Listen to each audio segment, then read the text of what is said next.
तो हम लोगों को एक सिंपल पॉलिसी फॉलो करनी है, और वो ये है कि अगले 7 डेज तक हम यही बोलेंगे कि अभी तो मैंने कुछ खास पढ़ाया ही नहीं है, क्लास तो आज ही स्टार्ट हुई है, मेन कंटेंट तो आज से ही चालू होगा। Okay, so what we have discussed in our first class, actually genuinely first day actually मैंने कुछ भी नहीं पढ़ाया था, सिर्फ एक ओरिएंटेशन था। और मैं आपको इंट्रो दे दूं क्योंकि बहुत सारे बच्चे नए हैं, आई एम सी निखिल गुकरू, और मैं आपको 2 सब्जेक्ट पढ़ाने वाला हूँ। First one is costing and second one is GST, ठीक है। So I am covering 140 marks in your first group, that is approximately more than 1/3, means मैं आपको 140 नंबर का पढ़ाऊंगा 400 में से, तो 100 + 40 140 मार्क्स। नाउ मैंने आपको बताया था कि GST में तो बहुत सारी चीज़ें बदलने वाली है, 30 अप्रैल तक बहुत सारे अमेंडमेंट और भी आ जाएंगे। तो राइट नाउ मैंने बताया था हम स्टार्टिंग कॉस्ट से कर रहे हैं, और कॉस्ट जो सब्जेक्ट है वो 100 नंबर का सब्जेक्ट है, और इसमें 20 नंबर की एक ऑप्शनल थियरी क्वेश्चन भी आता है। तो 100 मार्क्स का तो प्रैक्टिकली है, और साथ में 20 नंबर की थियरी है। तो मैंने आपको बताया था कि हम थियरी को बैकअप की तरह रखेंगे, क्योंकि अच्छा आपको अगर स्कोर करना है, if you want to score more than 80 85 और 90 मार्क्स इन कॉस्ट अकाउंटिंग ना, तो in that case you should go for practical only. Theory हम करेंगे पर उसे एज ए बैकअप रखेंगे, क्योंकि it's always an optional question. मैंने बताया था कि हमें सिलेबस में करना क्या क्या है, तो याद कीजिए मैंने आपको पूरे नोट्स मेरे ओपन करके बताए थे। हम 3 चीज़ों को कवर करेंगे हमारे सिलेबस में, क्लास के नोट्स रहेंगे, उसके बाद हम कवर करेंगे ICAI द्वारा दिया गया मॉड्यूल, एंड उसके बाद हम लोग कवर करेंगे पास्ट एग्जामिनेशन क्वेश्चन। साथ साथ भी करते रहेंगे, पर अल्टीमेटली कोई भी मेरा चैप्टर खत्म तब माना जाएगा जब ये तीनों चीज़ें मेरी पूरी हो जाएगी। तो जब तक मेरी ये तीनों चीज़ें खत्म नहीं होती, मैं बोलूँगा मेरा चैप्टर फिनिश नहीं हुआ है। तो इन तीनों चीज़ों को कवर करने के बाद ही हम मानेंगे कि हमारा चैप्टर पूरी तरह से फिनिश हुआ है। इसके बाद मैंने एक्चुअली हमारे सब्जेक्ट की बात करना स्टार्ट यहाँ से की थी। मैंने बताया था what is the meaning of cost. याद कीजिए, सिंपल है। मैंने आपको बताया था, कई बच्चे बोल रहे थे सर जो बनाने में लगने वाली कॉस्ट है वो कॉस्ट होती है, मैन्युफैक्चरिंग कॉस्ट को हम कॉस्ट बोलते। तो मैंने बोला था नहीं, सिनारियो अब बदल चुका है, सिचुएशंस अब चेंज हो चुकी है। सिर्फ बनाने वाली कॉस्ट को अगर आप, मैन्युफैक्चरिंग कॉस्ट को अगर आप कॉस्ट मानोगे, तो आज के सिनारियो में आप नहीं टिक पाओगे, क्योंकि ज़्यादा पैसा उस चीज़ की मार्केटिंग, उसकी ब्रांडिंग, उसकी एडवर्टीजमेंट, उसकी पैकिंग, उसकी रिसर्च में किया जा रहा है, रेदर देन उसको बनाने में किया जा रहा है। मैंने LV का एग्जाम्पल भी लिया था कि लुई विटॉन आपको 3 लाख रुपए का बैग दे रहा है, तो क्या उसको बनाने में 3 लाख रुपए की कॉस्ट आई होगी? बिल्कुल भी नहीं। तो एक्चुअली उसको बनाने में नहीं, उसकी ब्रांडिंग, उसकी मार्केटिंग, उसकी एडवर्टीजमेंट, उसका डिस्ट्रीब्यूशन, कस्टमर एक्सपीरियंस प्रोवाइड करने में, फैशन शोज जो वो लोग करवाते हैं, उनमें जो खर्चा कर रहे हैं वो बहुत ज़्यादा है एज कम्पेयर टू उसकी मैन्युफैक्चरिंग कॉस्ट। तो मैंने बोला था कॉस्ट को सिर्फ मैन्युफैक्चरिंग से ना जोड़ के हमें बहुत जनरल जाना पड़ेगा, क्योंकि खर्चा किसी भी तरह का हो सकता है। एंड दैट्स वाई हमने एक बहुत सिंपल डेफिनेशन लिखी थी, कोई भी चीज कॉस्ट कब होगी? जब वो किसी प्रोडक्ट पे किया गया खर्च है, प्रोडक्ट या सर्विसेज पे किया गया कोई भी खर्च उसकी कॉस्ट का पार्ट माना जाएगा। तो अगर हम किसी प्रोडक्ट के ऊपर बनाने में खर्च कर रहे हैं, मार्केटिंग में खर्च कर रहे हैं, एडवर्टीजमेंट में खर्च कर रहे हैं, पैकिंग में खर्च कर रहे हैं, उसकी रिसर्च में पैसा खर्च कर रहे हैं, उसकी क्वालिटी में पैसा खर्च कर रहे हैं, उसकी पैकिंग में पैसा खर्च कर रहे हैं, तो वो हर चीज कहीं ना कहीं हमारी कॉस्ट का पार्ट मानी जाएगी। ये बात भी हम फर्स्ट डे डिस्कस करके आ चुके हैं। और फाइनली मैंने आपको बताया था कि इन इन चीज़ों को हम कॉस्ट में जनरली जोड़ते हैं। तो ये कोई एग्जॉस्टिव लिस्ट नहीं कि यही जुड़ेगा, मैं सिर्फ ये बता रहा था कि raw material, rent, advertisement, depreciation, labour, ये वो खर्चे हैं जो जनरली हम कॉस्ट के अंदर जोड़ते हैं। इंपॉर्टेंट चीज़ थी, ये कोई एग्जॉस्टिव लिस्ट नहीं है, हर वो खर्चा जो प्रोडक्ट के ऊपर किया गया है वो कॉस्ट का पार्ट बनेगा। मेन एक्सक्लूजन्स में क्या है? तो मैंने एक तो आपको बताया था सर, बैड डेट। अगर एक कंपनी बैड डेट कर रही है या किसी कारण से उसने माल उधार बेचा और सामने वाले ने टाइम पे पैसा नहीं दिया, तो बैड डेट कभी कॉस्ट का पार्ट नहीं बनेगा, क्योंकि ये कॉस्ट प्रोडक्ट पे कहाँ किया गया खर्च है। आपने प्रोडक्ट बनाया, आपने प्रोडक्ट की मार्केटिंग करी, आपने प्रोडक्ट की एडवर्टीजमेंट करी, उसे बेचा, यहाँ तक का खर्चा प्रोडक्ट पे किया हुआ है। अगर सामने वाले ने उसका पैसा नहीं दिया, तो इसमें प्रोडक्ट की क्या गलती? एक कस्टमर अगर किसी चीज का कंपनी को पैसा नहीं देगा, तो क्या कंपनी उसके कारण दूसरे कस्टमर को चार्ज करके कॉस्ट बढ़ा के ले लेगी क्या? बिल्कुल भी नहीं। तो ये कंपनी का खुद का लॉस है। बैड डेट एक कंपनी का खुद का लॉस है। ये जो बैड डेट है, ये कंपनी अपने कस्टमर से, दूसरे कस्टमर से रिकवर नहीं कर सकती। ऐसे ही इनकम टैक्स, इनकम टैक्स भी कंपनी का पर्सनल एक्सपेंस है। कंपनी अगर इनकम टैक्स पे कर रही है तो अल्टीमेटली द पर्पस इज कि गवर्नमेंट को अपने शेयर ऑफ प्रॉफिट में से एक पैसा सरकार को देना पड़ रहा है, अपने प्रॉफिट में से एक अमाउंट सरकार आपसे ले रही है, तो कंपनी का पर्सनल एक्सपेंस है, ये कंपनी इनकम टैक्स अपनी जेब से भरेगी, ये भी कस्टमर से नहीं लेगी। डिविडेंड कंपनी कस्टमर से इसलिए नहीं लेगी क्योंकि वो अप्रोप्रिएशन ऑफ प्रॉफिट है, आपने जो प्रॉफिट कमाया उसी को आप बांट रहे हो। एबनॉर्मल कॉस्ट कंपनी कभी कस्टमर से नहीं लेगी। क्यों नहीं लेगी? क्योंकि एबनॉर्मल कॉस्ट आपके यहाँ लगी है, एबनॉर्मल कॉस्ट बाकी कॉम्पिटिटर्स के यहाँ पे नहीं लगी है। मेरे यहाँ आग लगी है, क्या आज में मेरे यहाँ लगी गई आग में हुआ नुकसान कस्टमर से ले लूंगा? कस्टमर बोलेगा सॉरी सर, मेरे को आपके यहाँ से आज खरीदना ही नहीं है, मैं किसी और के यहाँ से खरीद लूंगा, क्योंकि आपके अलावा बाकी सब लोगों के यहाँ आग थोड़ी लगी है। आपके यहाँ आग लगी है, आपको नुकसान हुआ है, आप उसकी भरपाई अपने पॉकेट के प्रॉफिट से कीजिए, हमसे क्यों ले रहे हो? तो एबनॉर्मल कॉस्ट कभी भी कस्टमर से रिकवर नहीं हो सकती।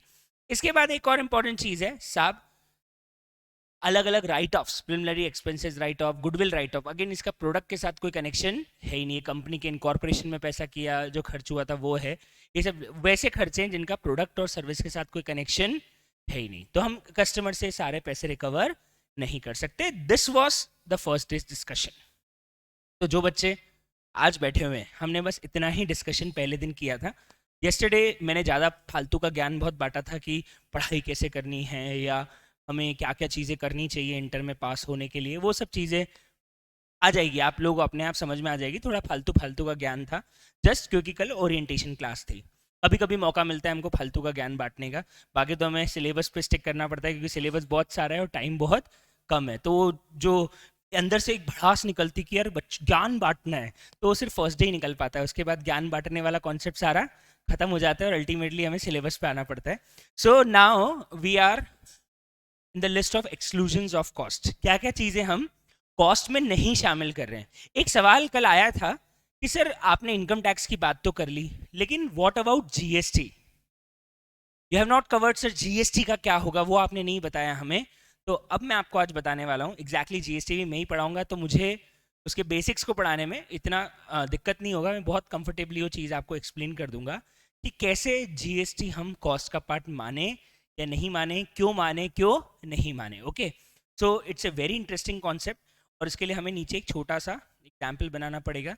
बहुत इंटरेस्टिंग है, घबराना मत। कई बच्चों को लगेगा बाप रे इतना टफ पहले दिन बता दिया है, क्या कर रहे हैं सर? एक्चुअली टिपिकल नहीं है, थोड़ा सिंपल भाषा में समझेंगे, थोड़ा सा कंसंट्रेशन के साथ समझोगे, सबको समझ में आ जाएगा। ठीक है, तो हम ले रहे हैं एक छोटा सा एग्जाम्पल और एग्जाम्पल समझने की कोशिश कीजिएगा, फिर लिख लेना, लेकिन पहले समझने की कोशिश कीजिएगा। मान लीजिए ये है first person, he is a first person. Online जितने स्टूडेंट्स हैं, क्या सब लोगों को मेरी प्रॉपर वॉइस आ रही है? Because now we are starting for today session, so आप लोगों का इंटरेक्शन चलते रहना चाहिए, अदरवाइज मुझे ऐसा पता ही नहीं चल पाएगा कि आप सुन रहे हैं नहीं सुन रहे हैं। परफेक्ट है, वेरी नाइस। सो सुनिएगा ध्यान से, जो फर्स्ट पर्सन है ना, वो first person for example purchase करता है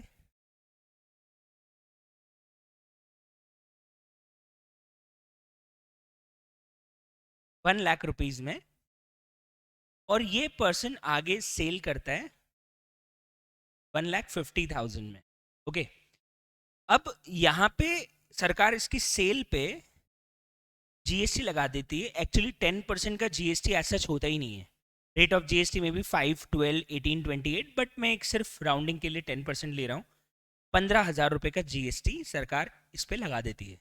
if you are selling something you have to pay GST, but it's a indirect tax, it's not a direct tax, it's indirect tax, so you will recover this tax from customer in your invoice. So now he will prepare an invoice for rupees 150 or 165, 165. So now customer will pay 1,65,000 for the goods. तो ये बंदा अब आगे कितने में बेचेगा? 1,50,000 में या 165 में? 165 में, जिसमें 1,50 तो इसका सेल है और 15,000 क्या है? टैक्स कंपोनेंट है। मुझे बताओ ये 15,000 अपनी जेब में रखेगा या सरकार को दे देगा? तो साहब इसने यहाँ से क्या किया, इसने ये जो पैसा है, ये पैसा हम समझ लेते हैं कि हमारी यहाँ पे बड़ा सा मुंह खोले हुए सरकार है, गवर्नमेंट। गवर्नमेंट को इसने 15,000 रुपये टैक्स तो भर दिया। किससे लेके भरा? बायर से लेके भरा। ये बायर कौन है? ये सेकंड बंदा अपन ले लेते हैं, ये है 2। सेकंड पर्सन, इसने दिए total 165, out of that 165 15,000 will be in the pocket of the government and 150 he will remain, he will keep as a sale price. Okay, अब सवाल क्या है सुनना, नेक्स्ट बंदे के लिए कितने पैसे गए? 165। चलो इसके लिए परचेज कितनी हो गई? 165। Listen very carefully, don't write it down because इसमें कुछ चेंज करूंगा मैं, इसलिए प्लीज सुनना ध्यान से, है ना? मैं चेंज करूंगा, ठीक है? चलिए तब पॉइंट पे आते हैं। मुझे पता है कुछ लोगों का कंट्रोल ही नहीं होता है, मतलब कुछ भी कर ले, हम कितना भी हाथ पकड़ ले तो भी वो जाएगा ही जाएगा कॉपी पे लिखने के लिए, है ना? कितना भी कर ले वो जाएगा ही जाएगा। तो इसलिए मैं बता दूं कि मैं इसमें चेंज करूंगा, अब लिखो, ठीक है? चलिए, तो अब पॉइंट ये है कि मेरे पास जो परचेज है वो आ रही है 1,65,000 की। अब ये बंदा आगे अपना प्रॉफिट मार्जिन जोड़ेगा, अपन मान लेते हैं ये जो प्रॉफिट मार्जिन जोड़ेगा उसके बाद ये आगे कितने में बेच रहा है? 2 लाख रुपए में ये आगे सेल कर रहा है, और इसके ऊपर भी रेट ऑफ जीएसटी एक तरह से 10% है। तो अब मुझे बताओ ये कितना टैक्स पे कर रहा है? 20,000। नेक्स्ट पर्सन से कितना लेगा? 220। ओके, और सरकार को कितना जमा करा देगा? 20,000 रुपए लेगा और सरकार को दे देगा। अब इस पूरे टैक्सेशन में एक बहुत बड़ी प्रॉब्लम है, कोई बताएगा क्या प्रॉब्लम है? यस सर, आपका नाम है तरुण, करण, करण, यस करण, बताइए।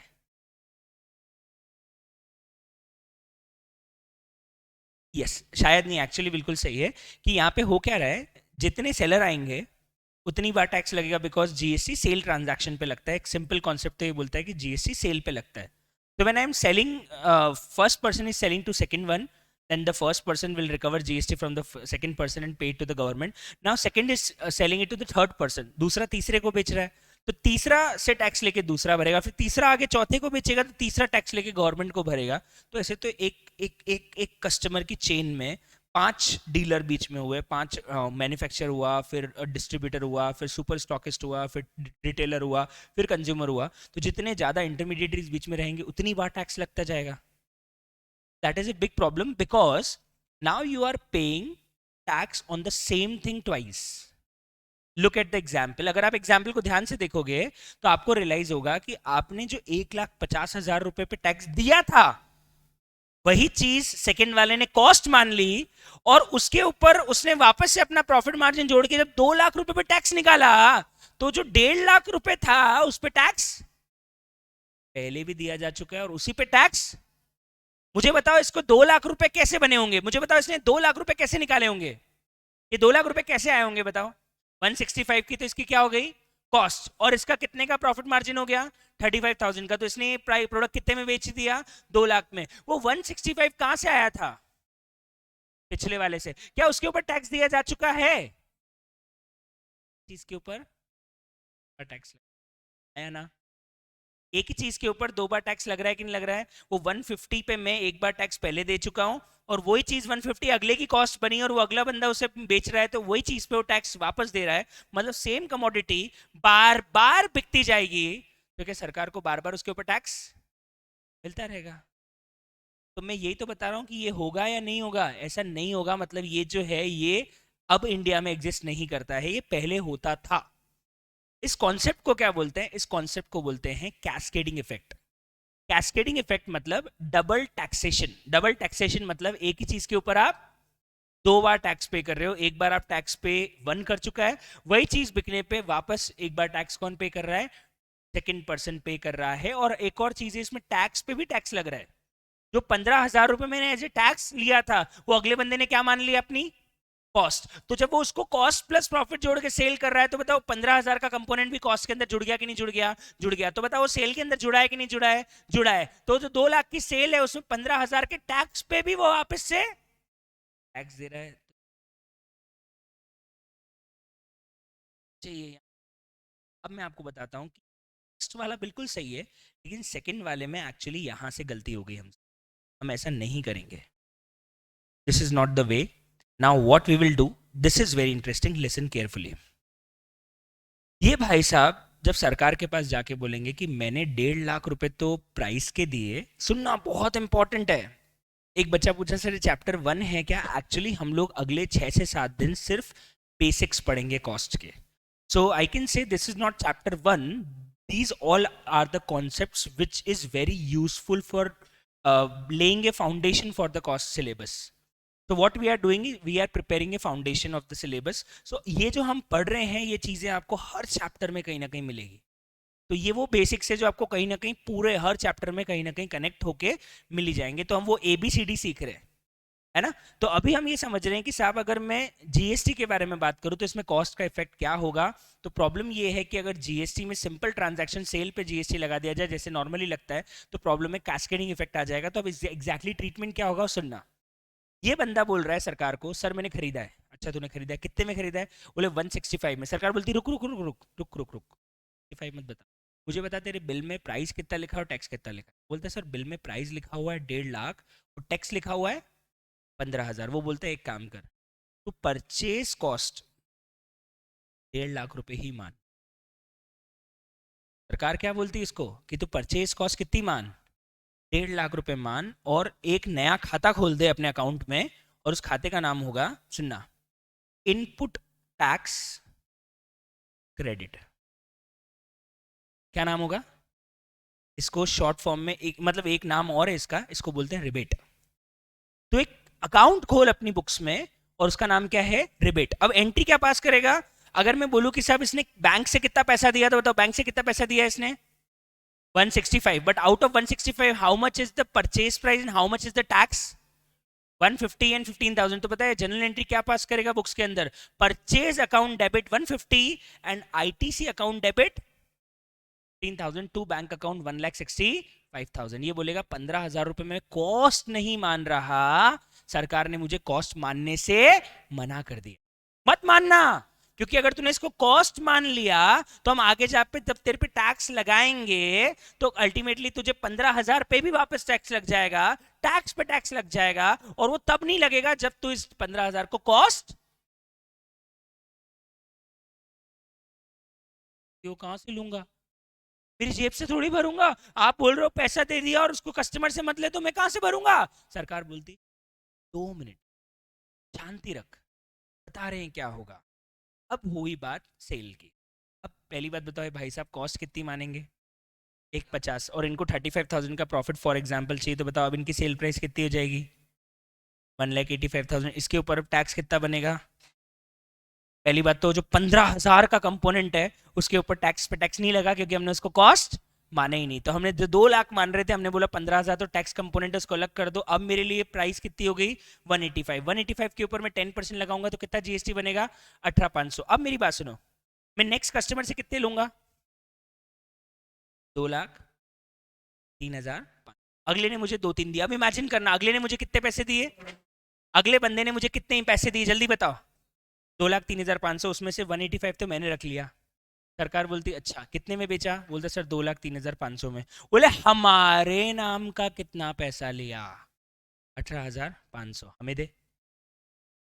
सरकार बोलती है हमारे नाम से लिया ना तो हमें दे. एक वो था 18,500 ऐसे कैसे आए और वो सरकार को देने लगा और उसने एकदम हाथ खींच लिए. रुको सर 15,000 का मैं बताया नहीं आपने क्योंकि आपने बोला था शांति रख बताऊंगा क्योंकि वो मैंने कस्टमर से तो लिए कि नहीं लिए बताओ. लेने दी क्या सरकार ने मुझे कि ले लो कस्टमर से. अगर कस्टमर से ले लेता तो टैक्स पे टैक्स नहीं हो जाता क्या. तो कस्टमर से लेने दिए क्या 15,000 रुपए नहीं. तो 15,000 रुपए भी किसकी जेब से लगे हुए पड़े हुए हैं, किसकी जेब से लगे हुए हैं सेलर की. और सेलर ने सरकार को जब बोला सरकार बोलो बोले शांति रख बता रहा हूं, वो शांति आ गई. अब बात हुई कि सरकार बोल रही क्या दे सर वो 15,000. हाँ 15,000 सरकार ने बोला था मैं कर लूंगा तो टेंशन मत ले, सर कस्टमर से मत लेना. तो अब मुझे बताओ ये बंदा क्या करेगा. ये बंदा कस्टमर को कितने ये बंदा कस्टमर से कितने टैक्स ले चुका है जो सरकार मांग रही है 18,000. भाई साहब बोलेंगे सर पहले जो 15,000 आपने मुझे किसी और से लेने नहीं दिए वो मैं अपनी जेब में रखूंगा और आपको अब मैं टैक्स सिर्फ कितना पे करूंगा 3,500 रुपये दूंगा क्योंकि आपने क्या बोला था 15,000 हमारा टैक्स कस्टमर से मत लेना, हम तुझे किसी न किसी हाल में वापस करवा देंगे, तू बस शांति से बैठा रहे. अब वो हिसाब करने की बारी आई. अब इन भाई साहब को 18,500 तो सरकार को देने लेकिन सरकार ने 15,000 का वादा किया था. तो भैया वो भाई साहब पता है क्या करेंगे, पहले बताओ अपन ऐसे समझते हैं ये वाली जो जेब है ना, ये वाली मेरी पॉकेट है, ये पॉकेट मैंने परचेज पे टैक्स देने की है और ये पॉकेट सेल पे टैक्स रिसीव करने की है। मेरी बताओ, मेरी जेब से सबसे पहले कितने का टैक्स जा चुका था खरीद के समय? 15,000। तो अभी मेरी ये वाली पॉकेट क्या हो चुकी है? -15,000। अब इस पॉकेट में कितना टैक्स रखा हुआ है? पता है व्यापारी क्या करेगा? चुपचाप से 15,000 रुपए पॉकेट में डाल लेगा। अब मुझे एक मिनट बताओ, इस पॉकेट इधर क्या बचा? इधर क्या हुआ? इधर क्या हुआ? इधर क्या हुआ? जीरो। अब इस पॉकेट में कितने बच गए? 3,500 रुपये सरकार जाके। अब बताओ मेरी पॉकेट से क्या लगा और क्या बचा? व्यापारी की पॉकेट से ना 1 रुपया लगा, ना व्यापारी की पॉकेट में 1 रुपया बचा। ये सरकार ने चुपचाप जो 3,500 रुपए का मेरे पास टैक्स बचा था वो सरकार ने ले दिया। और मजेदार बात यह है कि मेरी जेब में ना 1 रुपया बचा, ना मेरी जेब से 1 रुपया लगा। और ये इनडायरेक्ट टैक्स का बड़ा इंटरेस्टिंग फीचर है। कभी इंटरमीडिएटरी पार्टीज पे टैक्स का बर्डन नहीं आता, सारा बर्डन किस पे जाता है? कस्टमर पे। और ये कैसे प्रूव हो जाएगा, मैं आपको 1 मिनट बता देता हूँ। बताओ ये भाई साहब सरकार को अब कितने पैसे पे करेंगे? साढ़े। अब सरकार के इसमें देखो टोटल टैक्स कितना जा चुका है? 15,000 तो पहले वाले ने दिया था और 3,500 इधर दिया, मतलब सरकार की जेब में टोटल टैक्स कितना गया? और कस्टमर ने कितना टैक्स पे किया? थर्ड पर्सन अब टोटल कितना टैक्स पे कर रहा है? थर्ड पर्सन ने जो किया वो टोटल 2,03,500 में थर्ड पर्सन ने खरीदा। अल्टीमेटली इसने कितना टैक्स बर्डन उठाया? 18,500 का। सरकार की जेब में भी कितने पहुंचे? मतलब इन दोनों पार्टी ने अपनी जेब से 1 रुपया भी नहीं दिया। जब सरकार की जेब में 18,500 और कंज्यूमर ने भी 18,500 ही दिए, मतलब इन फर्स्ट और सेकंड वाले की जेब में कुछ प्रॉफिट गया या प्रॉफिट बचा क्या टैक्स के नाम का? तो ये इंटरमीडिएट पार्टीज ने जितना भी टैक्स बर्डन था वो कंज्यूमर पे डाल दिया। पर एक चीज आप नोटिस करोगे, because of this effect cascading avoid हो गया। दो चीजों से अवॉइड हो गया। एक तो जो 15,000 रुपये टैक्स था उसको कॉस्ट नहीं माना हमने, इस कारण क्या हुआ, मेरी जो सेल प्राइस थी वो 2 लाख से घट के 185 हो गई। अब दूसरी खास बात ये है कि जहां मैं बोल रहा था सर मैं 1.5 लाख पे पहले टैक्स दे चुका हूं 15,000 रुपए का, तो सरकार ने बताओ कैश में वापस अपने से टैक्स लिया क्या? नहीं लिया। तो अल्टीमेटली मेरे ऊपर टैक्स बर्डन भी सिर्फ कितने का आया? 3,500 का, जितना वैल्यूएशन की। सेकंड बंदे ने खुद ने कितना प्रॉफिट जोड़ा था? 35,000। उसके ऊपर 10% 3,500, यही वो टैक्स है जो कैश में भर रहे हैं, क्योंकि इसके पहले जितना एडिशन किया था उसका टैक्स ऑलरेडी सरकार के पास जा चुका है। अभी बताओ ये एग्जाम्पल आप लोगों को समझ में आया है नहीं आया? अब मुझे बताओ जो ऑनलाइन स्टूडेंट है, अब डाउट पूछो, डाउट पूछो, डाउट पूछो, डाउट पूछो, जल्दी फटाफट डाउट पूछो। और अगर आपको एग्जाम्पल समझ में आ गया तो इसको नोट कर लो फटाफट से आप। ये एक्चुअली जीएसटी का बेसिक मैकेनिज्म है। ये जीएसटी का बेसिक मैकेनिज्म है। अब जितने ही बच्चे ऑनलाइन हैं, जितने ही बच्चे ऑफलाइन हैं, जिनको भी कुछ भी डाउट पूछना है इस मैकेनिज्म को लेके, feel free to ask.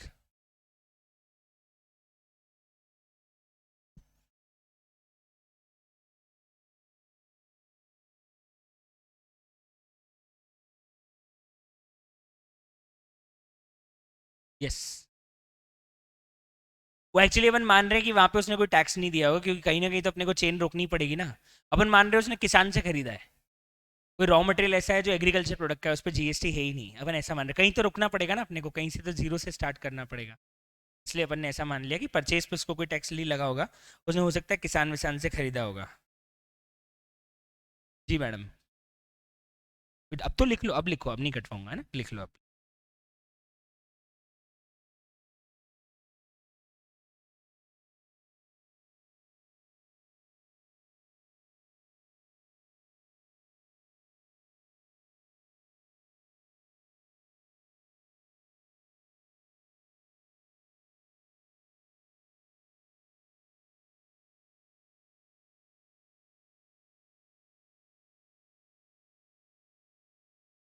It means the seller can recover the amount of tax from purchaser after paying it to the government. Actually, he will collect from the purchaser and then pay it to the government. बच्चे बोल रहे हैं sir पहले वो सरकार को देगा और फिर वो कस्टमर से कलेक्ट करेगा। नहीं, पहले वो कस्टमर से कलेक्ट करेगा और वो अमाउंट फिर सरकार को देगा। जब सेल करेगा तो कस्टमर से लेगा, फिर उस पूरे महीने के टर्नओवर पे जो भी टैक्स उसने कस्टमर से लिया है वो सरकार को अपने पास रखी हुई क्रेडिट से एडजस्ट करके बाकी अमाउंट देगा। इसे पता है ऐसे भी समझ सकते हो, 1 मिनट के लिए सुन लो फिर वापस लिख लेना। ऐसे भी समझ सकते हो कि ये पेटीएम के कैशबैक की तरह है। I am paying 1,65,000 to the first person. मैं मान लो हम कोई रिचार्ज करवा रहे हैं और वो 1,65,000 रुपए का है फॉर एग्जाम्पल, और उसमें से 15,000 रुपए कैशबैक आ रहा है मेरे पास वॉलेट के अंदर। तो पहली बात बताओ मेरे लिए कॉस्ट कितनी होगी, 165 या 150? क्योंकि चलो नहीं नहीं ऐसे समझ में, सॉरी बहुत बोरिंग हो रहा है, थोड़ा इंटरेस्टिंग एग्जांपल लो। What's your name sir? Vishal. And what's your name sir? Aadesh. Vishal and Aadesh are friends, ऐसा मान लेते हैं। विशाल एंड आदेश जो हैं वो अच्छे दोस्त हैं। अब जो आदेश हैं, उनकी गर्लफ्रेंड का फोन उनको रात को 11:30-12 बजे आया, रिचार्ज कर दे। आदेश ने बोला मेरे से तो तू बात करती नहीं है, तो तेरे को रिचार्ज काहे के लिए चाहिए? बोले नहीं मेरे को नेटफ्लिक्स देखना ये वो, तो रिचार्ज कर दे। तो अब आदेश के पास तो पेटीएम का ऐप नहीं था, पर विशाल के पास था। अब आदेश भाई साहब गए विशाल के पास, और वो भाभी का करना है यार, ठीक है तो तू देख ले यार, भाभी का रिचार्ज करना है। वो बोले ठीक है मैं कर देता हूँ। उसने क्या किया, 15 मिनट तक पहले अच्छे से इंटरनेट पे सर्च वर्च किया, कूपन कोड निकाला और 200 रुपए का रिचार्ज कर डाला। अब आदेश ने विशाल ने आदेश को बोला कि मैंने तेरे गर्लफ्रेंड का 200 का रिचार्ज किया, 200 रुपए दे। आदेश को पता चल गया, वो देख रहा था कि भाई साहब ने कूपन कोड लगाया है और इनके खाते में पेटीएम वॉलेट में 40 रुपए कैशबैक वापस भी आ गया है। तभी तो 15 मिनट मेहनत करी, दूसरे की गर्लफ्रेंड के लिए 15 मिनट मेहनत कौन करेगा? ठीक है, मेहनत इसलिए करी क्योंकि भाई साहब को क्या मिल गए, 40 रुपए। और ये बात पता पड़ गई आदेश को। अब मुझे बताओ आदेश जब इसका हिसाब करके पैसे देगा तो 200 रुपए देगा, 160 रुपए देगा? क्योंकि 200 में से 40 रुपीज का तो विशाल को क्या मिल चुका है, कैशबैक मिल चुका है। तो ये बात समझने की कोशिश करो कि यहाँ पे भी यही हुआ। हमने 1,65,000 रुपीज परचेजर को पे किए, पर गवर्नमेंट ने मुझे 15,000 रुपए कैशबैक के फॉर्म में मेरे वॉलेट में डाल दिए। और मेरे लिए बोला कि मेरी कॉस्ट सिर्फ 1,85 माने, क्योंकि 15,000 हम तुमको वापस दे रहे हैं। लेकिन हाँ, कैश नहीं दे रहे हैं, कहां दे रहे हैं, एक अकाउंट के अंदर दे रहे हैं। उस अकाउंट का नाम क्या हो जाएगा, आईटीसी। अब आप आगे जब भी रिचार्ज करोगे, अब आप नेक्स्ट रिचार्ज कब करोगे, जब आप आगे सरकार को टैक्स दोगे। अब बताओ अगला रिचार्ज जब होगा, जब भी अगला रिचार्ज विशाल करेगा, मान लो खुद की गर्लफ्रेंड का भी करना पड़े उसको आज के थोड़े दिन बाद, मान लो खुद की गर्लफ्रेंड बोले कि यार रिचार्ज कर दे। अब विशाल को जब खुद की गर्लफ्रेंड का भी रिचार्ज करना रहेगा, तो अपने बताओ 40 रुपए कम हो जाएंगे कि नहीं हो जाएंगे? हो जाएंगे। वही यहाँ पे भी हुआ ना, इसको आगे जाके 18,500 देने थे, लेकिन इन भाई साहब के पास पुराना कैशबैक रखा हुआ था। कितना रखा हुआ था, 15,000 रुपए। तो अल्टीमेटली इनको बैंक अकाउंट से कितना पे करना पड़ा, 3,500। तो वो जो कैशबैक आया है वो कभी कॉस्ट नहीं होती, क्योंकि वो पैसा कटा और आपके खाते में वापस आ गया। तो ये भाई साहब जब आदेश विशाल को पैसा देंगे तो 200 रुपए नहीं देंगे, आदेश विशाल को पैसा कितना देगा, 160, क्योंकि बोलेगा 40 रुपए तो तेरे खाते से गए और तेरे वॉलेट में वापस आ गए। ठीक है, तो अब लिखो आप, मेरे हिसाब से कैशबैक वाले एग्जाम्पल से भी इस पॉइंट को समझा जा सकता है।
अब एक इंपॉर्टेंट चीज इसमें नीचे लिखिएगा, इस कॉन्सेप्ट को समझने के बाद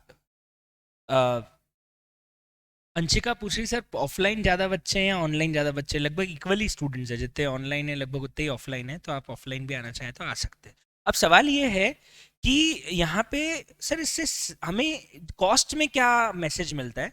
कॉस्ट में मिलता है कि जब भी हम परचेज के ऊपर जीएसटी पे करें, किसी भी चीज़ को खरीदने पे अगर हम जीएसटी पे कर रहे हैं और सरकार उसकी इनपुट टैक्स क्रेडिट दे रही है, तो फिर उसे कॉस्ट का पार्ट मानना चाहिए। This is the message. ये जो हमने पढ़ा है, इससे ये चीज कंक्लूड होती है कि अगर विशाल आदेश जो है, या विशाल 200 रुपए का रिचार्ज कर रहा है और 40 रुपए उसे कैशबैक के फॉर्म में वापस मिलने चाहिए, तो जब हम कॉस्ट की बात करेंगे कि what is my cost of recharge, तो it should not be 200, it is 160। Same अगर मैंने 1.5 लाख रुपए परचेज पे किए और 15,000 रुपए मुझे उस पर जीएसटी के नाम पे कर रहा हूं, टोटल 165 दे रहा हूं, तो मेरे लिए परचेज कॉस्ट 165 होगी या 150 होगी? 150 होगी। पता है, 15,000 रुपए मेरे सेट है। 15,000 लिए मेरे लिए असेट क्यों है? क्योंकि जिस दिन मैं माल आगे कस्टमर को बेचूंगा, उससे जो टैक्स मिलेगा, ये पूरा का पूरा टैक्स मैं अपनी जेब में आगे जाके रख लूंगा, तो मुझे उसका फ्यूचर इकोनॉमिक बेनिफिट आने वाला है कि जब फ्यूचर में जाके मेरे को टैक्स भरना होगा तो मुझे इतना टैक्स कम भरना पड़ेगा। तो मेरे लिए एक तरह का खर्चा हो गया या असेट हो गई, असेट हो गई। तो जो मैंने 165 पे की है, उसमें से 15,000 रुपए मुझे आज नहीं तो कल जब मैं वो माल आके बेचूंगा तो वापस आ जाएगा। तो मेरी जेब से बताओ 165 गए या 150 गए? ठीक है, तो मेरे लिए परचेज कॉस्ट 165 हो गया, 150 होगी, 150 होगी। और यही मैसेज है जो हमें यहाँ पे इस जीएसटी के पार्ट के लिए लिखना है। लिखिए, जीएसटी एक्सक्लूड होगा कॉस्ट में से इफ जीएसटी ऑन परचेजेस हम एक्सक्लूड करेंगे टैक्स में से, इफ कॉस्ट में से, if input tax credit allowed. अगर हमें उसकी इनपुट टैक्स क्रेडिट मिल रही है तो हम उस चीज को कॉस्ट में ऐड नहीं करेंगे, बिकॉज अगर मुझे उसका रिबेट मिल रहा है तो फिर वो चीज मेरी कॉस्ट का पार्ट बनना नहीं चाहिए, क्योंकि मुझे यहाँ पे रिबेट मिल रहा है। If you can see, I can avail credit. Sir sir sir sir, इसका मतलब आप बोल रहे हो कि सारे केसेस में इनपुट टैक्स क्रेडिट नहीं मिलती है? Yes, actually there are lot of blockage जहां पे सरकार टैक्स का क्रेडिट देना नहीं चाहती। मैं आपको बहुत सारे एग्जाम्पल आगे जाके लूंगा। सिंपल एग्जाम्पल ले लेते हैं, पेट्रोल।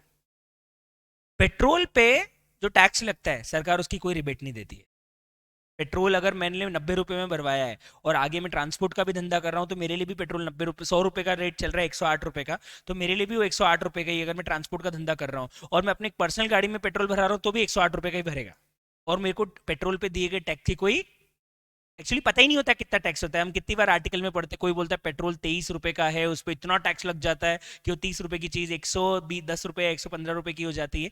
तो पेट्रोल ऐसी चीज है जिसपे लगे टैक्स की कोई रिबेट नहीं मिलती। तो आज अगर एक ट्रांसपोर्ट कंपनी है, उसने अगर पेट्रोल भरवाया, तो उसके लिए पेट्रोल पे लगा हुआ सारा का सारा अमाउंट क्या है? कॉस्ट है, क्योंकि गवर्नमेंट उसमें लगे गए टैक्स की कोई क्रेडिट देती नहीं है। ऐसे बहुत सारी चीजें हैं जिसपे सरकार टैक्स का क्रेडिट नहीं देती। तो हमें हमेशा क्वेश्चन में लिखा हुआ आएगा कि इसकी इनपुट टैक्स क्रेडिट अवेलेबल है या अवेलेबल नहीं है। अब बताओ आपका आंसर क्या होगा? अगर अवेलेबल है, मतलब अगर अवेलेबल है तो बताओ कॉस्ट में जोड़ेंगे या नहीं जोड़ेंगे? अगर अवेलेबल है तो बताओ कॉस्ट में जोड़ेंगे या नहीं जोड़ेंगे? नहीं जोड़ेंगे। और अगर क्वेश्चन में लिखा है इस परचेज पे किए गए टैक्स की कोई क्रेडिट अवेलेबल है, बताओ अगर मैं गवर्नमेंट बोल देती कि अगर 15,000 रुपए का जो टैक्स तूने परचेज पे किया है, हम कुछ नहीं जानते, आना है तो आने दे कास्केडिंग इफेक्ट, तो बताओ फिर आप कॉस्ट 150 लेते हैं, 165 लेते हैं?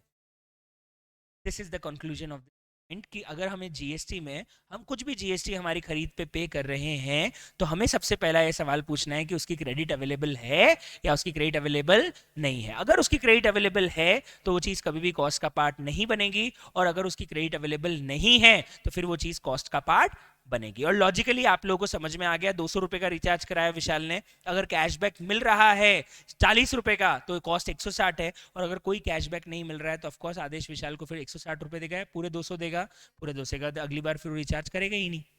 ठीक है, तो बात ये आ रही है कि अगर आप क्रेडिट ले रहे हैं तो कॉस्ट में नहीं जुड़ेगा, क्रेडिट नहीं ले रहे हैं तो कॉस्ट में जुड़ेगा। इतना सिंपल कॉन्सेप्ट है, पर ये एग्जाम्पल एक्चुअली आपको जीएसटी का एक बेसिक मैकेनिज्म भी चाहता है कि जीएसटी कैसे लगता है। Okay, so these are the major inclusions and exclusions. Inclusions तो और भी हो सकते हैं, पर एक्सक्लूजन्स मेजरली यही है. एक और है interest on borrowed fund. Actually इसके साथ लिखना, ये ना ढिंचैक पूजा है. ढिंचैक पूजा मतलब इतना कंट्रोवर्शियल है कि किसी किसी चैप्टर में इंटरेस्ट ऑन बोरोड फंड को कॉस्ट का पार्ट माना है और किसी किसी चैप्टर में इसे नहीं माना है. तो it's very controversial and that's why हम क्या करेंगे, हम इसको चैप्टर वाइज ही समझेंगे. मतलब हम हर चैप्टर में ही डिस्कस कर लेंगे कि हम इस चैप्टर में इंटरेस्ट का एग्जैक्टली क्या करने वाले हैं.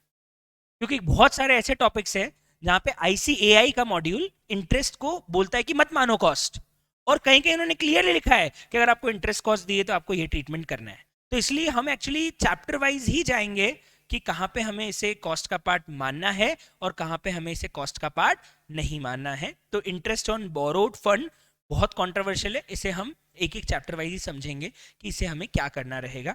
तो ये है list of inclusions and exclusions, क्या क्या चीजें कॉस्ट का पार्ट बननी चाहिए और क्या क्या चीजें कॉस्ट का पार्ट नहीं बननी चाहिए. अभी हम इसके बारे में बहुत सारी बातें करेंगे, पर मैं आपको पता है किस पे ले चल रहा हूँ, वेराइटी ऑफ कॉस्ट पे, कि कितने तरह की कॉस्ट होती है, क्या वेराइटी होती है. क्योंकि अभी हम बेसिक समझ रहे हैं, हम एबीसीडी सीख रहे हैं कॉस्ट की, तो हमें थोड़ा सा बेसिक समझना पड़ेगा. और एक बहुत ही ईजी और बेसिक सी बात से मैं स्टार्ट कर रहा हूँ. कॉस्ट को मैं दो टुकड़े में बांट सकता हूं. एक होती है डायरेक्ट कॉस्ट,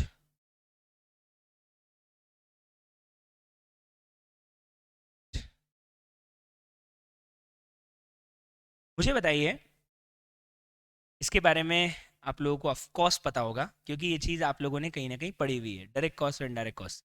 बताइए व्हाट इज डायरेक्ट कॉस्ट. क्या आंसर चाहिए आप लोगों से? अच्छा आप ही दे दोगे? नहीं, मैं आप ही लोगों से सुनूंगा. जल्दी बताइए what is direct cost. Yes sir बोलिए, बैठे बैठे ही बोलना है, खड़े होने की जरूरत ही नहीं सर, बिल्कुल फॉर्मेलिटी नहीं है. मैं एक ग्राउंड रूल बता दूं क्लास का कि देयर आर नो रूल्स. ठीक है. सो कोई फॉर्मेलिटी नहीं है, आपको जो खाना है आप लेके आके खा सकते हो, क्योंकि हमें कॉलेज जैसे ही रहना है यहाँ पे. We are not a school जहाँ पे डिसिप्लिन में रहो, आगे जाके डिसिप्लिन कैसे मेंटेन करोगे. अब आप बड़े हो चुके हो, अब आप आगे जाके कुछ भी नहीं होगा. जो अगर बिगड़े हुए हो तो ऐसे ही रहोगे, गंदे रहते हो तो गंदे ही रहोगे, साफ सुथरे रहते हो साफ सुथरे ही रहोगे. तो अब कुछ भी नहीं होने वाला, जो स्कूल में होना था हो गया. तो अब आपको जैसे रखना है वैसे रखना है, जैसे जैसा आपको आपको बैठे बैठे बात करनी है बैठे बैठे करो, आपको आराम से लेटे लेटे बात करनी है लेटे लेटे करो, आपको खाना है टेबल पे आराम से लेके खाओ, कॉफी लेके आओ, चाय लेके आओ, बर्गर लेके आओ, फ्रेंच फ्राइज लेके आओ, कोई फर्क नहीं पड़ता. मैं डेफिनेटली नहीं मांगूंगा आपसे कि मेरे को भी दो. ठीक है. अब आराम से खाओ, बिल्कुल इनफॉर्मल तरीके से बैठो, not at all a problem. बस फोकस एक चीज का है, पढ़ाई होती रहनी चाहिए, दैट्स इट. और डिस्टर्बेंस नहीं होना चाहिए क्लास में. आपको जो करना है आप कर सकते हो, नो प्रॉब्लम. यस सर बोलिए सर. जो कॉस्ट डायरेक्टली लगे, वाओ. ओके एक सेकंड एक सेकंड एक सेकंड. Yes sir. एक मिनट जी.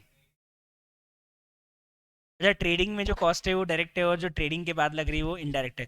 हम अकाउंट्स में नहीं है, हम कॉस्ट में है. ये आप अकाउंट्स का कॉन्सेप्ट बता दिया, ये भी रॉन्ग है, फर्स्ट वाला भी रॉन्ग है. मतलब रॉन्ग क्या है, फर्स्ट वाला आंसर ही नहीं है, सेकंड वाला रॉन्ग है. जी. वाह नाइस. तो उन्होंने क्या बोला, उन्होंने भी तो यही बोला. ठीक है. एक मिनट जी सर. तो फिर कन्वर्जन कॉस्ट क्या होती है? कन्वर्जन कॉस्ट ज्यादा अच्छी लग रही ना ये लाइन. कन्वर्जन कॉस्ट मतलब कन्वर्ट करने, मतलब रॉ मटेरियल को फिनिश गुड्स बनाने में जो कॉस्ट लगती है उसे हम डायरेक्ट कॉस्ट नहीं बोलते, उसे हम क्या बोलते हैं, कन्वर्जन कॉस्ट. जो गुड्स पे लगती है, और जो सर्विसेज पे लगती है वो इनडायरेक्ट कॉस्ट है. अच्छा गुड्स और सर्विसेज पे लगती है वो डायरेक्ट कॉस्ट होती है, और जो कॉस्ट गुड्स एंड सर्विसेज पे नहीं लगती है वो कॉस्ट ही नहीं होती है. नहीं होती नहीं है ना. अभी मैंने ऊपर ही तो बताया, जो खर्चा प्रोडक्ट और सर्विसेज पे हो रहा है वो क्या है, कॉस्ट है. और जो खर्चा प्रोडक्ट और सर्विसेज पे नहीं हो रहा है वो कॉस्ट है ही नहीं. तो आप जो बोल रहे हो जो खर्चा प्रोडक्ट और सर्विसेज पे वो डायरेक्ट कॉस्ट होता है, तो फिर तो सारी कॉस्ट डायरेक्ट हो जाएगी, इनडायरेक्ट कॉस्ट कुछ बचेगी नहीं. नहीं बिल्कुल गलत है. अब मैं थोड़ा सा ऑनलाइन भी लेता हूँ, बच्चे नाराज हो जाएंगे कैसी बात कर रहे हो. ऑनलाइन अगर हम जाएं तो सबसे पहले आ रहा है, अरे ऑनलाइन वालों के आंसर ज़्यादा सही आ रहे हैं गूगल से देख के. अच्छा सही बात है, गूगल से देख के बता रहे हैं. ऐसा नहीं है, इतने बड़े गधे नहीं है लोग, है ना. अगर है तो गधे हैं, पर इतने बड़े गधे नहीं है जो कि गूगल से देख के यहाँ आंसर देंगे. जो कॉस्ट मैन्युफैक्चरिंग में लगे वो डायरेक्ट होगी, और जो कॉस्ट मैन्युफैक्चरिंग के बाद लगे वो इनडायरेक्ट होगी. हाँ हाँ हाँ हाँ हाँ, ओके। एक्चुअली बहुत सारे बच्चों का सही आंसर भी आ रहा है। प्रोडक्शन में लगने वाली कॉस्ट डायरेक्ट होगी, नहीं नहीं नहीं। अब सही वाला आंसर मैं बाद में बताऊंगा, लेकिन अपने को लेना पड़ेगा एक छोटा सा एग्जाम्पल इस बात को समझने के लिए, है ना? तो सर, यस सर, मैं आप ही की एग्जाम्पल ले लूँ, चलेगा? आपके चेहरे से ऐसा लग रहा है कि आपको मजाक मस्ती चलती है एकदम, कोई दिक्कत नहीं है। What's your name sir? Gautam. अब हुआ क्या, गौतम की कहानी समझते हैं। ओके, चले मैं बना रहा हूँ कहानी, है ना? ठीक है। तुम बोल रहे हैं सर मैंने नहीं आज तक अपनी बायोग्राफी देखी। मैं बताता हूँ आपकी ऑटोबायोग्राफी। ओके, तो गौतम जो है, गौतम भाई साहब इंदौर के हर क्लब, इंदौर के हर एरिया, इंदौर के हर खाने की जगह पे चले गए, पर इनको इनका हमसफर नहीं मिला। ठीक है, ओके। नाटा भी आ गए, 3 दिन हो गए, अभी तक तो नहीं मिला। ठीक है। अब हुआ क्या, गौतम ने सोचा कि यार मेरे को लगता है इंदौर में तो अपना कोई टेस्ट बैठ नहीं रहा है, तो अपन कहीं बाहर चलते हैं। तो गौतम ऐसे ही घूमने के पर्पज से भी मुंबई पहुंचे कि यार चलो मुंबई नहीं गए, बहुत ग्लैमर सिटी है, वहाँ चल के घूमेंगे। तो गौतम वहीं पे घूम रहे थे, और वहाँ पे एक मरीन ड्राइव करके है, रिंग बना रहता है और लाइट्स में देखा आपने, यहाँ पे ब्लॉक्स लगे हुए हैं समुद्र के साइड में, वहाँ मरीन ड्राइव पे गौतम बैठा था। और एक्चुअली भगवान ने सुन ली, मरीन ड्राइव पे इनको इनकी हम सफ़र पास में ही बैठी हुई मिल गई। मतलब ऐसे ही कॉन्वर्सेशन स्टार्ट हुआ, आप भी अकेले हो, मैं भी अकेला हूँ। ठीक है चलो, तब हुआ क्या कि जो मैडम हैं, जो हम सफ़र हैं, ये और वो मिले मरीन ड्राइव पे रात को। और अब उन्होंने डिसाइड किया कि अगले 2-3 दिन हम मुंबई में घूमेंगे, साथ में घूमेंगे। अब गौतम और मैडम जो हैं वो दोनों साथ में घूमने लगे, और गौतम को लगा भगवान ने एक्चुअली मुंबई में आके, बोलते ना मुंबई सपनों का शहर है, तो यहाँ आके मेरा सपना पूरा हुआ। ठीक है। अब कहानी ये है कि साहब, गौतम जो है वो मैडम के साथ पहुंचे गेटवे ऑफ इंडिया कबूतर उड़ाने के लिए, कि वहाँ जाएंगे, वहाँ पे कबूतर उड़ाएंगे। अब कबूतर उड़ाने गए और कबूतर उड़ गए। ठीक है। अब क्या करें, वो तो 2 मिनट में उड़ गए, गए और उड़ गए। ठीक है।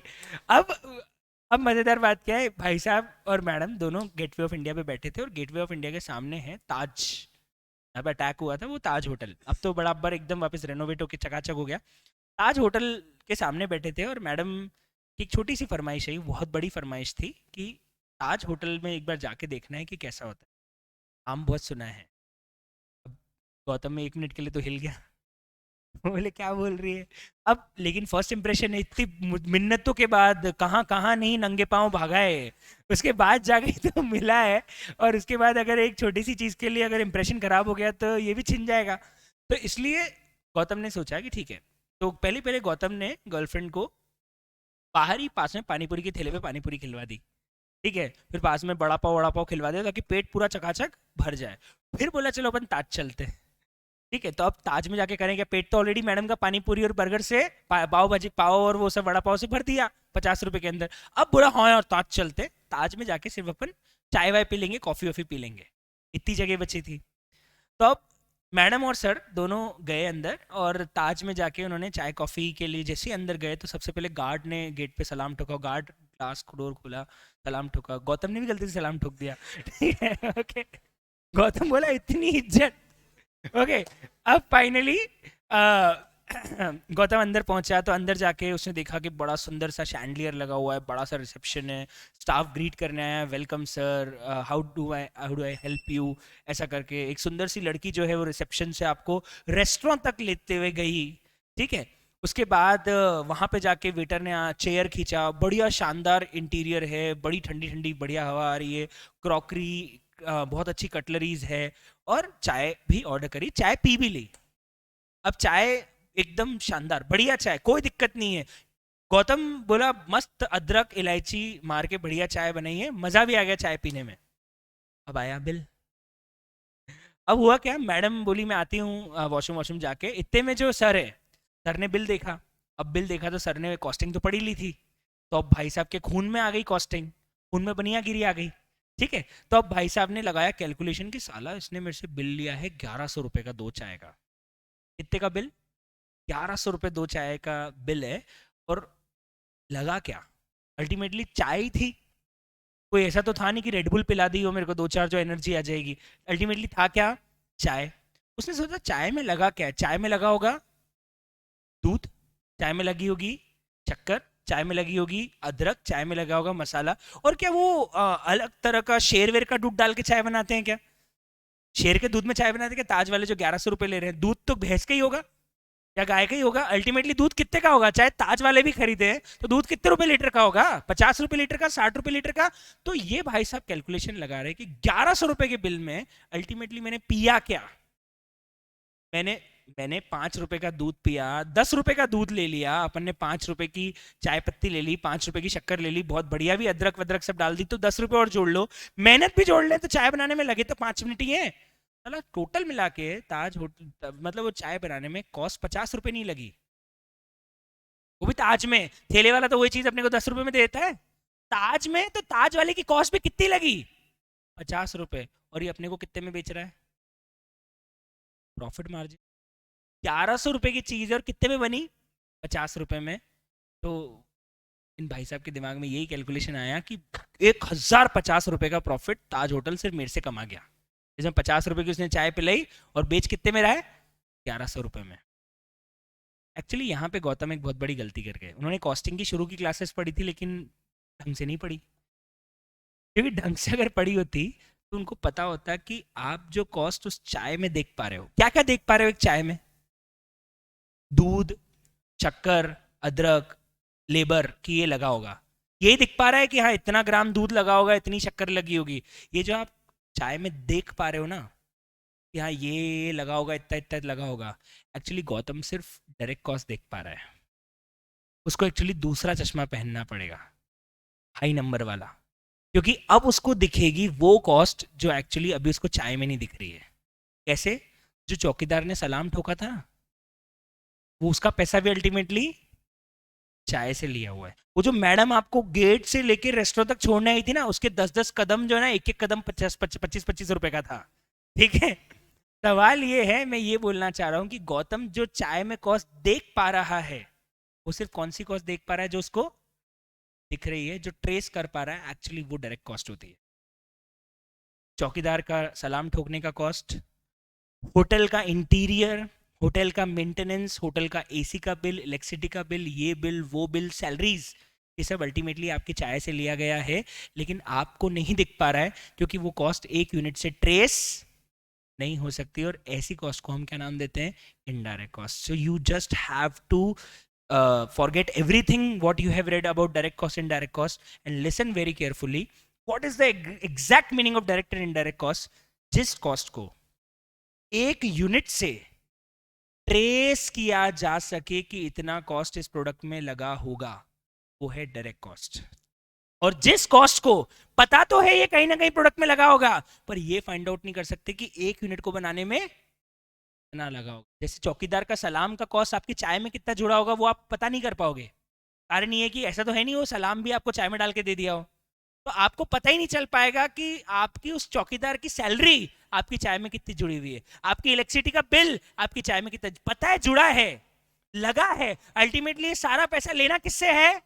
कस्टमर से लेना है, पर एग्जैक्टली चाय को बनाने में कितना लगा वो यहां से नहीं डाल सकते। क्या नाम देते? मैं इसका एक और एग्जांपल हमारी मम्मी की भी एग्जांपल से ले सकता हूँ। सबकी घर की मम्मियों का मैं एक सिंपल एग्जांपल लेता हूँ। उनको ले जाओ आप 3 स्टार 4 स्टार 5 स्टार होटल के अंदर, सबसे पहले क्या देखेगी? मेन्यू। और मेन्यू में पनीर की सब्जी 400 रुपए। तेरे को पता है, वो आपको समझाएगी, तेरे को पता है कितना पनीर आएगा? 100 ग्राम 30 रुपए का आता है ना? मैं सब्जी 50 रुपए में घर पे बना के खिला दूंगी तेरे को। 400 रुपए की सब्जी, मम्मी बोलती कि मैं सब्जी तेरे को 50 रुपए में, मम्मी आप खिला कर रहे हो घर में, हम अभी कहाँ बैठे हैं? 5 स्टार होटल में। तो ऑफ कोर्स कॉस्ट डिफर करेगी, और हम जो कॉस्ट एक्चुअली इस पनीर की सब्जी से ट्रेस कर पा रहे हैं वो कॉस्ट कौन सी है? डायरेक्ट। लेकिन बहुत सारी और कॉस्ट जो है अब उस होटल में एम्बियंस की, रहने की, सिटिंग की, एसी की, स्टाफ की, सर्विसिंग की, ये सब भी तो खर्च कर रहे हो। वो खर्च आपको मम्मी को थोड़ी दिखेगा, क्योंकि वो कॉस्ट एक्चुअली ट्रेसेबल नहीं है। वो सारी कॉस्ट क्या है? नॉन ट्रेसेबल कॉस्ट है। वो सारी कॉस्ट को हम क्या नाम देंगे? Indirect cost. तो आज हम इस क्लास को इस एग्जाम्पल के साथ फिनिश कर रहे हैं। और Gautam thank you so much, आप क्लास में आप फेमस हो चुके हैं, ठीक है, थैंक यू। और अब हम बात की डिस्कशन करेंगे कल, और कल हम बात करेंगे कि डायरेक्ट कॉस्ट और इनडायरेक्ट कॉस्ट एग्जैक्टली क्या होती है, क्या क्या एग्जाम्पल्स हैं, कैसे फाइंड आउट करेंगे, ये सारा डिस्कशन करेंगे कल। Thank you so much, enjoy, good day and bye bye. Thank you so much.